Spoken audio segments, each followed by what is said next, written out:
Want to advertise your business in a cost-effective way? It's time to give podcast advertising a try. Research shows a high rate of podcast listeners made a purchase as a result of an ad they heard on a podcast. Visit podbean.com/brands to launch a cost-effective podcast advertising campaign in minutes. That's podbean.com/brands.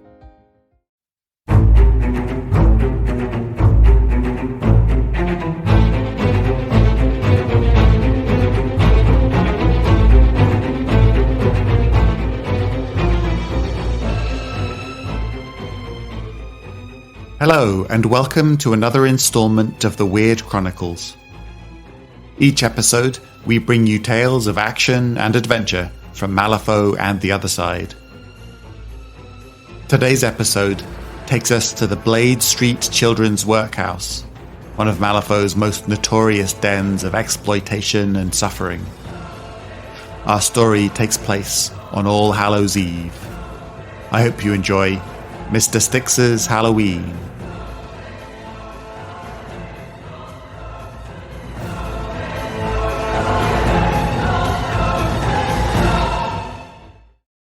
Mr. Styx's Halloween by Graham Stevenson.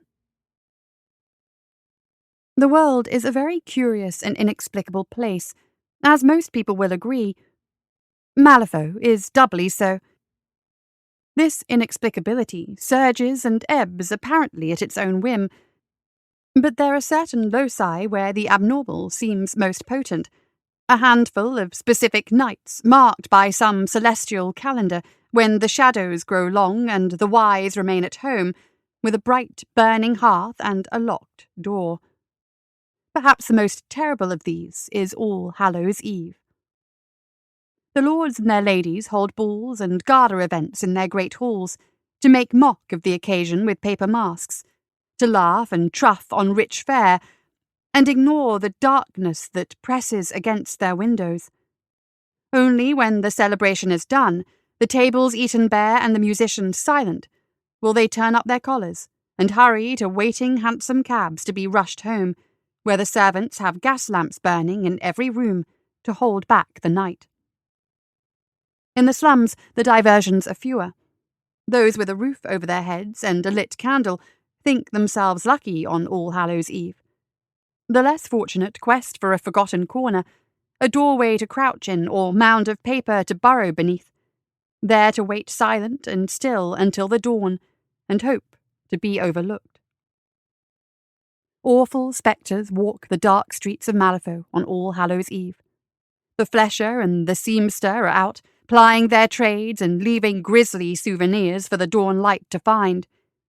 Needle-toothed Jack crawls down unlit chimneys and eats sleeping children in their beds, and the beast of Hawking Street returns once again to terrorize the residents of Calumny for a single blood-soaked evening.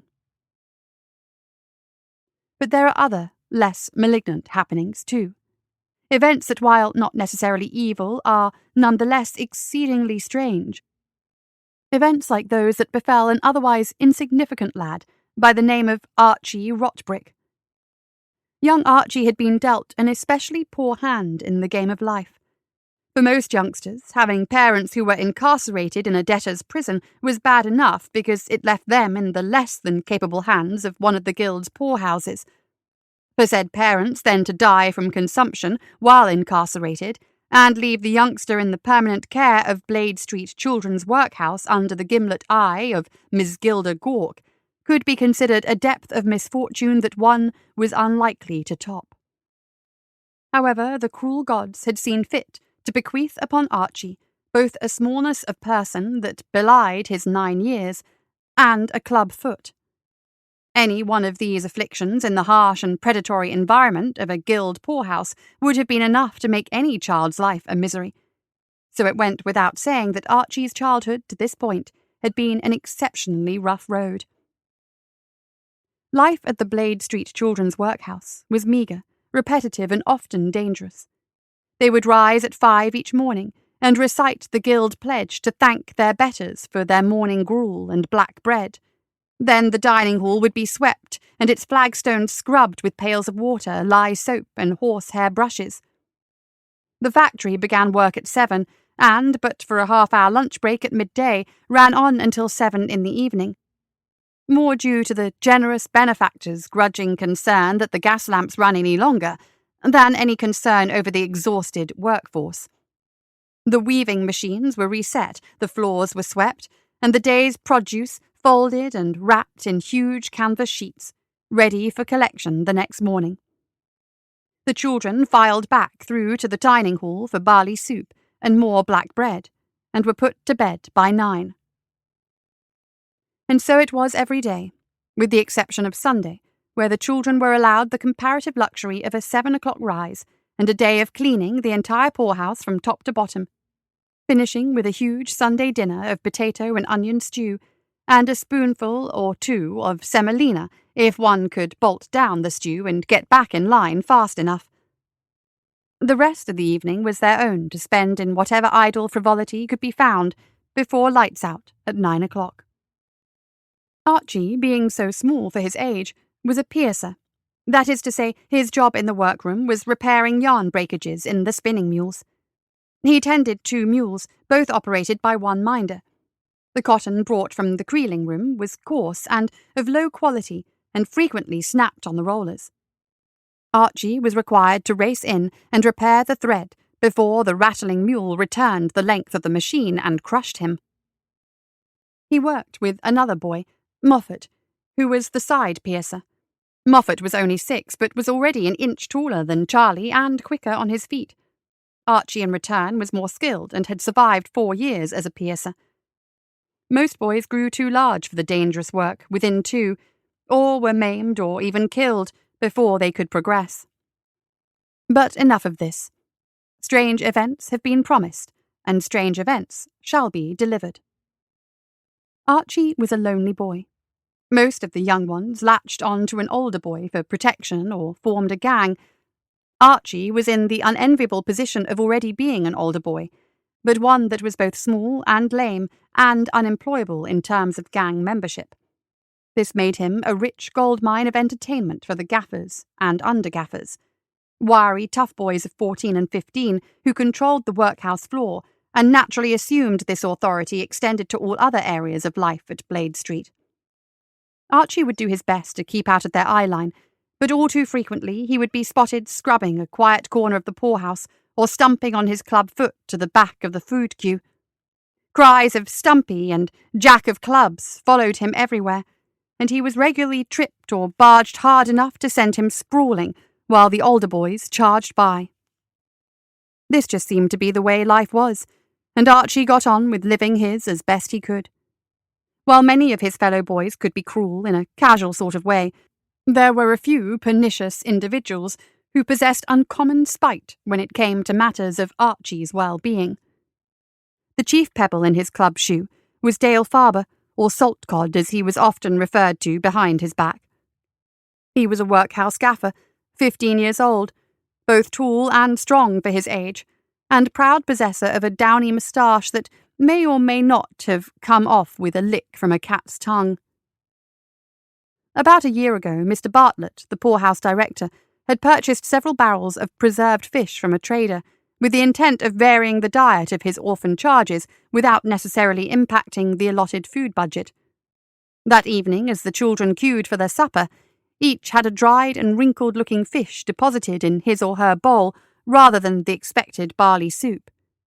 The fish had proven to be both tough and almost unbearably salty, and the resultant grimaces that filled the dining hall that evening were remarked on being reminiscent of the expression that usually adorned Dale's sour face while watching the workhouse floor.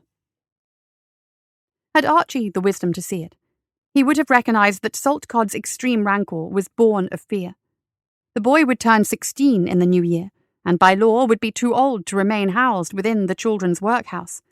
He would be sent to Black Vault Mill with grown men twice his age and size, where Saltcod's bravado and authority would vanish faster than his dandelion moustache in a stiff breeze.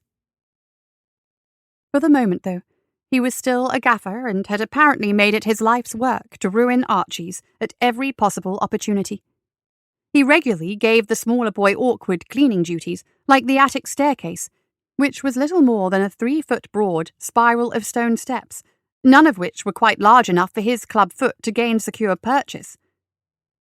The distant sound of a small body and accompanying pail of water clattering down the staircase to halt with a thump on the third-floor landing regularly invoked gales of laughter from the malicious gaffer. He was also resentful of Archie's notable skill on the workhouse floor. While Saltcod had held most of the positions at one time or another during his inexorable rise to gaffer, he had never demonstrated more than mediocre ability in any of them. The only area in which he excelled was his merciless exploitation and intimidation of his fellow workers, which ironically made him ideally suited for the role of gaffer. He would regularly find some excuse to pull Moffat away on a vague errand, leaving Archie to pierce for both spinning mules. Not only did this make his job twice as hard, but twice as dangerous.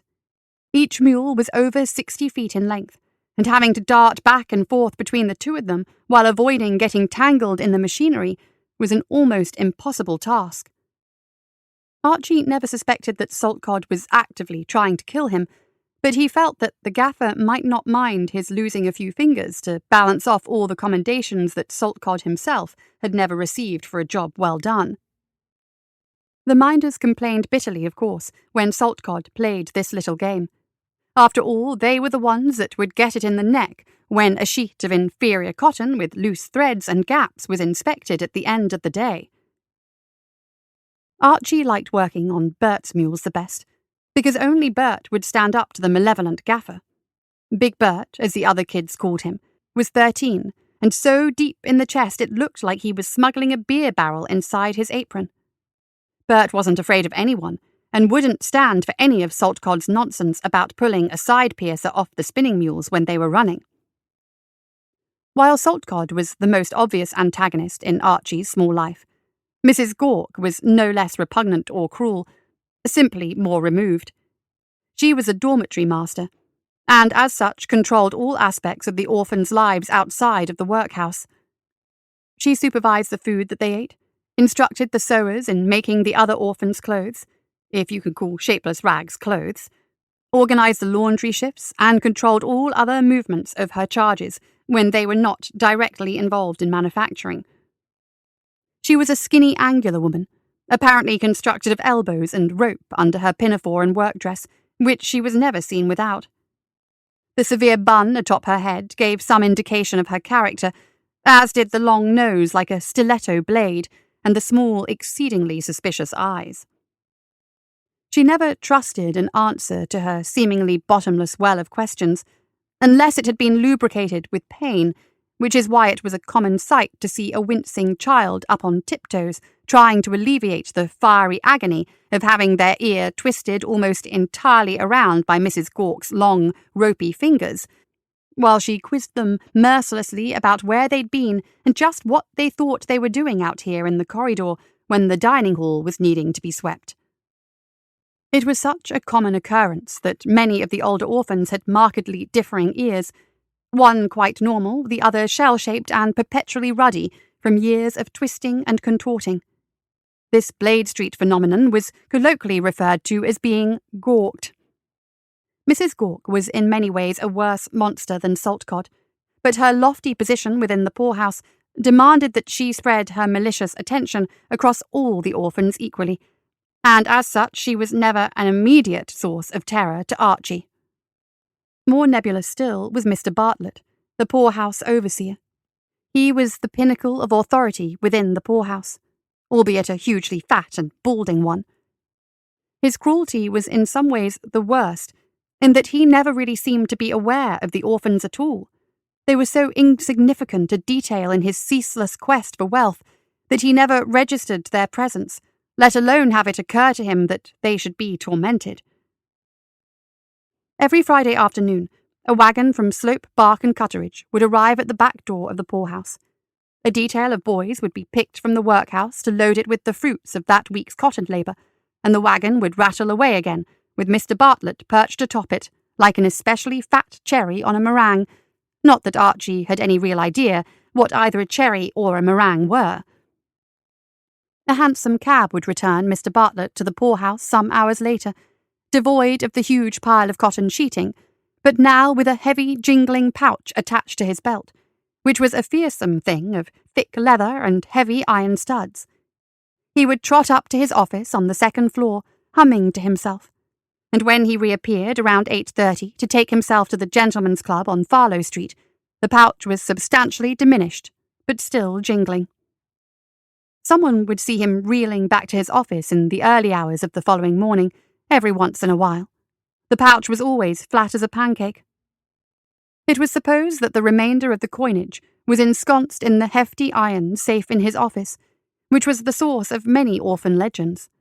Some said it was stuffed with gold coins, hundreds and thousands of them, all the ill-gotten gains of his forced labour. Others had grimmer suggestions, that it was filled with the heads of the boys that were sent off to Black Vault Mill to keep mum about how much income the poorhouse was really making, instead of the meagre portion that was siphoned off to the guild on the first of each month. The retelling of this latter myth was usually rewarded with a thump from Saltcod, if he was within earshot at the time. However, no matter how unpleasant the world got, Archie knew he could always depend on Mr. Styx. With so many unsavoury characters in Archie's midst, and precious few fellow orphans willing to risk befriending him, Archie had resolved to make his own. He hadn't set out with the intention to create a companion, but things just sort of fell together that way. Mr. Styx was, rather predictably, made from the remnants of an old switch broom whose binding had come undone. With some fairly deft twisting and twirling, simple enough after countless hours on the spinning mules, Archie had managed to craft a fairly passable body with arms and legs, splayed feet, and long, scratchy hands. Of course, he would never have thought to build a body had he not first found the head.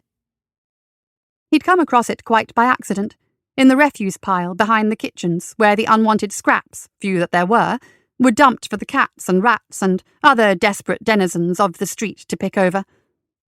It was a turnip, a large and rather misshapen turnip. Someone had started to cut into it, only to find at the core it had gone quite rotten and had thrown it away. The long slice that had been cut out made a mouth of sorts, and where the rot had begun to blister the surface, a single black eye was formed. The two combined to form a winking face with a rather sardonic grin that had appealed to Archie.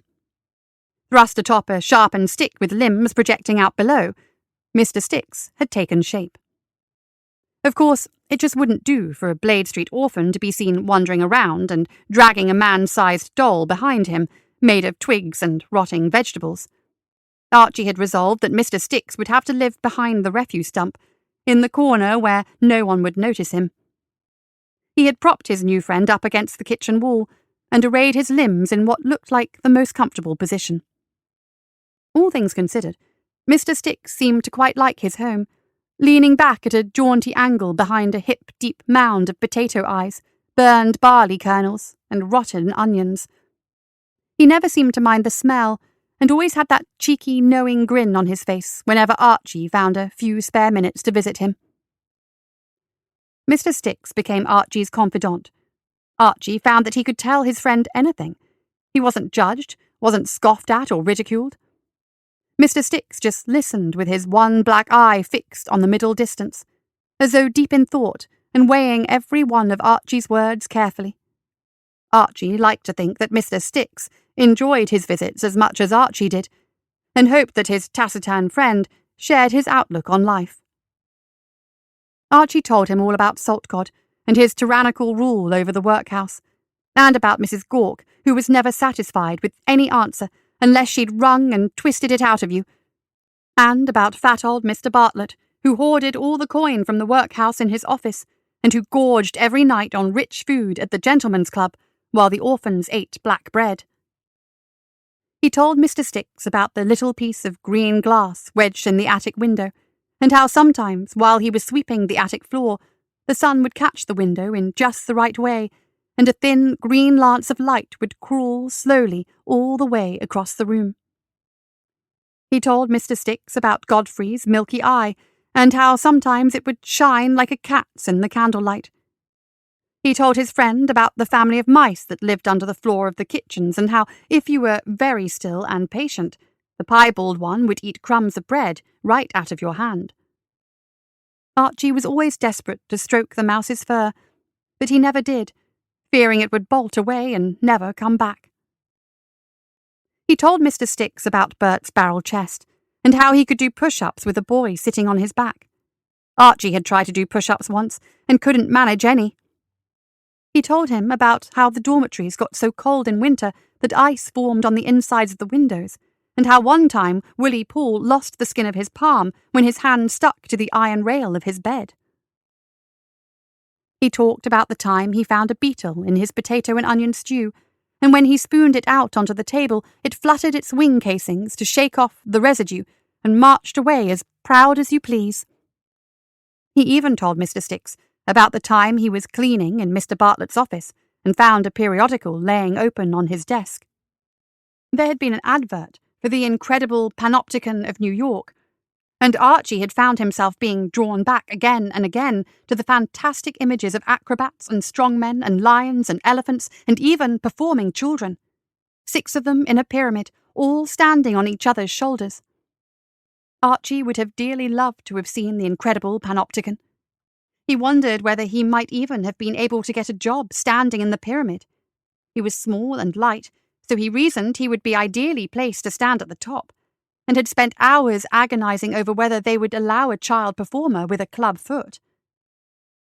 He knew he could never really see the Incredible Panopticon, he told Mr. Sticks. It was in a place called New York, that Sammy had told him was miles and miles and miles away on a railroad, and he could never walk so far, especially not with a club foot. Besides, no one was allowed to leave the poorhouse. The front doors were kept locked at all times, and the building was surrounded by an old iron fence topped with spikes almost as tall as Charlie. He'd never be able to climb over it, and even if he had somehow escaped, how could he hope to get all the way to New York? He didn't even know which direction it was in.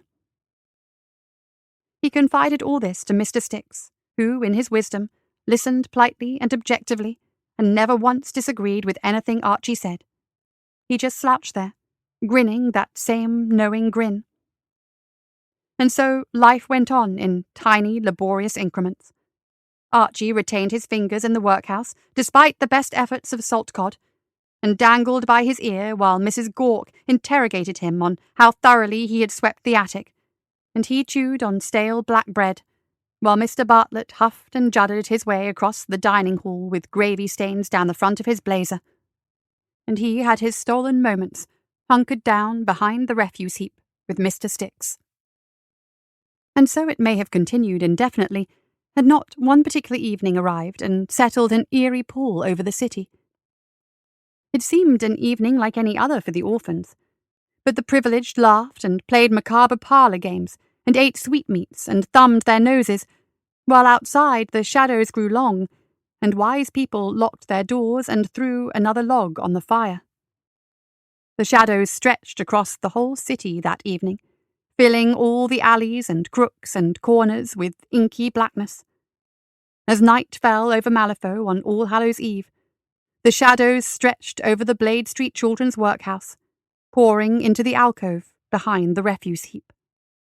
And in that black silence, there was heard a soft scraping of twigs. Morning brought Archie awake with a snap. There was shouting and screaming, and the thunder of small feet all around him. He rolled out of bed and was immediately shouldered aside by a larger boy racing by.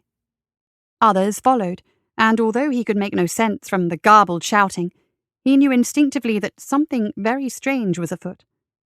In all the time he had lived in the poorhouse, the morning routine had never deviated once. A tide of anxious children washed him downstairs, and he heard 100 wild speculations and dread whispers on what was the cause of this sudden anarchy. There were orphans everywhere, and not a one of them was doing any work. No brooms, no pails of water and horsehair brushes. No subdued, downcast faces anxious to avoid being singled out and made an example of. Where were the gaffers? Where was Mrs. Gorg? Archie found her in the dining hall, surrounded by a tight throng of staring, whispering children. Many looked shocked. A few were tearful. A few others hiding smirks behind filthy hands. Mrs. Gork was sitting on the end of one of the long bench tables that was normally ringed by hungry children at this time of the morning. She was sitting facing the far wall, yet her pinched and somewhat surprised-looking face was staring back at them, on account of having been twisted around back to front.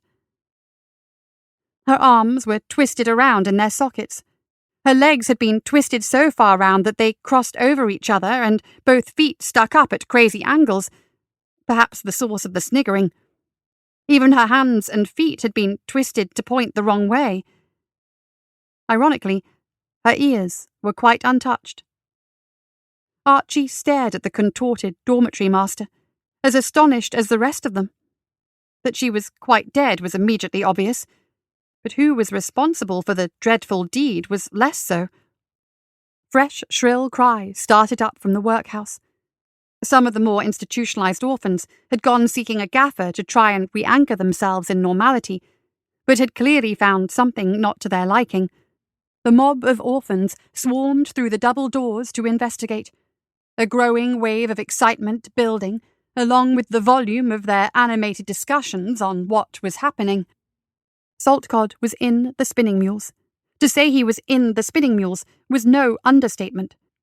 And what's more, he seemed to be in most of them.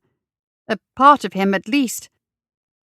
In all honesty, it would have been very difficult to say which unfortunate soul's body was crushed and snarled and mangled amid the heavy iron machinery, had the instigator of this new outrage not foreseen a potential difficulty in identification and placed the sour-faced boy's severed head atop the nearest machine, quite untouched by the general carnage surrounding it. More squeals and shrieks and gasps exploded from the gathered orphans, but there was an increasingly prevalent sense of wicked elation among all this exclamation. Saltcod had not been well liked at Blade Street, indeed had possibly been even more unpopular than Mrs. Gork, and it seemed that a fair proportion of the crowd was more titillated than horrified at his grisly demise. Archie didn't know how to feel. He, as had all of the orphans at one time or another, had wished a bad end to both the dormitory master and workhouse gaffer, although he had done so with the glib recklessness of one who knows such a thing would never actually come to pass. Or so he thought. More shrieking, this time from the kitchens. Archie was swept away with the rest of them to find the source of this third outrage, although a great many of them already suspected what they would find. Mr. Bartlett lay spread-eagled on his back in the middle of the kitchen. To say that he had put on fresh weight would have been an understatement. His stomach bulged like a dirigible over his motionless corpse, so enormously swollen that it had burst his vest, breeches, waistcoat, and leather belt all. It looked like a vast, pale balloon projecting from his clothes. All around him were empty bread sacks, dozens and dozens of them that held the small black loaves fed to the orphans each morning. His mouth was wide open, and still stuffed full of black bread, as presumably was the rest of him. On one of his chins perched a little piebald mouse, munching contentedly on a crumb of bread. The swarm of children finally broke. They ran every which way, some shrieking in terror, others in elation.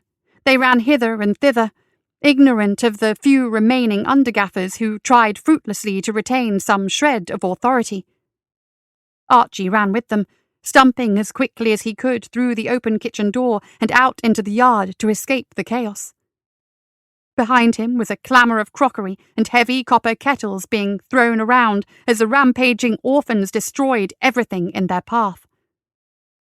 Almost on instinct, Archie retreated to the one place he felt safe, behind the refuse heap, where no one would find him. And there sat Mr. Sticks, as he always did, slouched against the wall with a crooked grin and nonchalant air. He looked exactly the same as he had when Archie had last spoken to him. Only This morning there was a heavy leather pouch on the ground by his right hand. Archie stared at it. The pouch looked awfully reminiscent of the one that habitually dangled from Mr. Bartlett's heavy belt every Friday afternoon when he returned from Slope Bark and Cutteridge. Only it couldn't be. It was Wednesday morning, and the only coin anywhere in the poorhouse was locked up in Mr. Bartlett's safe. He poked at it cautiously with his club shoe. The bag settled fractionally, jingling. Archie swallowed, peering hard at Mr. Sticks. Surely not. Surely not. He looked around, convinced that this was some sort of jape, that Mr. Bartlett and Mrs. Gawk and Saltcod would all suddenly appear behind him, laughing cruelly at the elaborate prank they had pulled.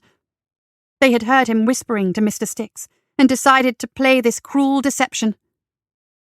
Only no one appeared, other than the distant sounds of destruction from inside the poorhouse. The yard was deserted and silent. Archie chewed his lip and experimentally hefted the bag. It was really heavy, and clinked and jingled loudly as he struggled to lift it off the ground.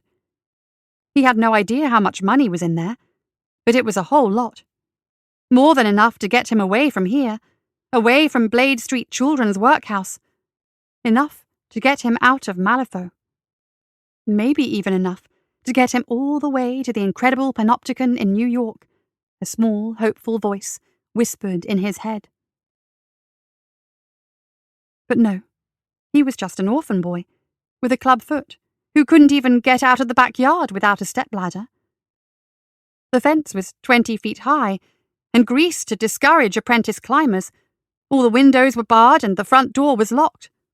The guildsman would come, and they'd take his bag of coins and put him back to work on the spinning mule with a new gaffer, even more monstrous than the last. A black despair would have probably crushed him there and then, had he not noticed that Mr. Sticks wasn't sitting quite exactly as he'd last seen him, after all. His left hand was sort of poking out, with one long, sticky finger pointing over into the corner of the building, where the kitchen wall met the fence. Archie followed the direction of the finger, and found he was looking at the furthest away iron fence railing, which had been bent outward by some unseen force to create a gap between the fence and the wall. Not a large gap by any stretch of the imagination, but certainly enough for a boy to squeeze through, if he was unusually small for his age. Mr. Sticks grinned.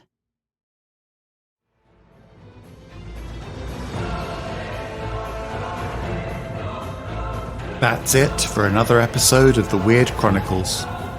Join us next time for more tales of action and adventure.